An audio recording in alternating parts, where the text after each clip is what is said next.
All right, welcome back. We are here with another TV5 Book Club edition, and I'm here with award-winning author Morgan Talty. Thank you so much for coming in. Thanks for having me. Absolutely. So we're here to talk about a really exciting novel, Fire Exit. So it involves so many things, family, legacy, and so much more. So just give us a little snippet of what people can expect. Yeah, so the book is really about a non-native man. Mm-hmm. He's has no connection to the Penobscot Nation whatsoever, and his mother, when he was young, he was 2 years old, his mother had married into the tribe, and so he grew up on the reservation. Mm-hmm. And he wasn't native, but he was there, and he had friends who were native. Mm-hmm. And this was before the 1980s Settlement Act, you know. Okay. And when that hit, you know, he turned of age where he wasn't. Eventually, he couldn't stay on the reservation anymore. Okay. So that's sort of the backstory of it. Okay. The main narrative of it is that he meets this woman, Mary, and grows up with her, mm-hmm. and they have a child together. And she's only 25% Penobscot, meaning she only carries 25%.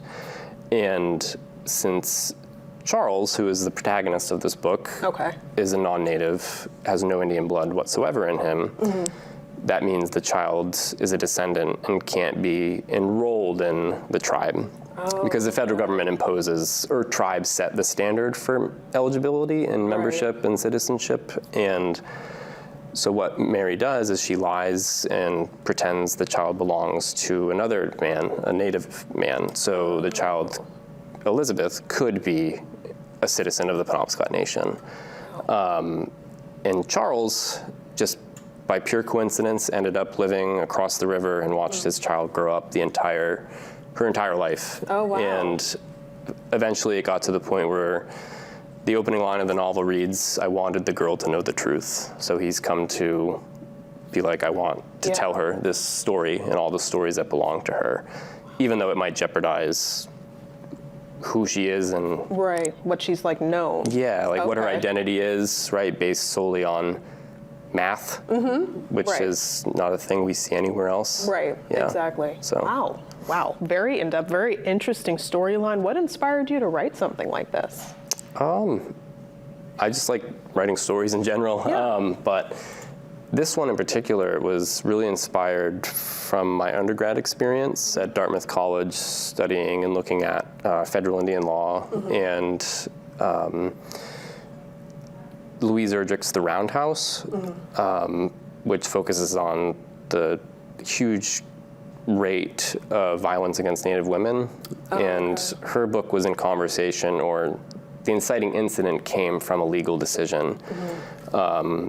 Called Oliphant versus the Squamish Indian Tribe. And I, in 2015, was like, I wonder how I could look at, legal frameworks to think about, like, what weird situation could I create, mm-hmm. right, to just tell a story. And mm-hmm. Blood Quantum was the one that came to mind. And so I was like, okay, if this is where we're at, this is the consequence, mm-hmm. what's a weird situation, what's something inexplicable I can make happen, and then try to fix it in a story form. But also explaining like that law format, basically. Yeah, cool. I wanted to focus more on the people, which is interesting because like the book, when you're reading it, I don't consider it a very political book by any means. Right. It's just, characters who want things and do things. And the other part of the book, besides him wanting to tell his daughter the truth, is he's trying to reconcile with his mother, mm-hmm. who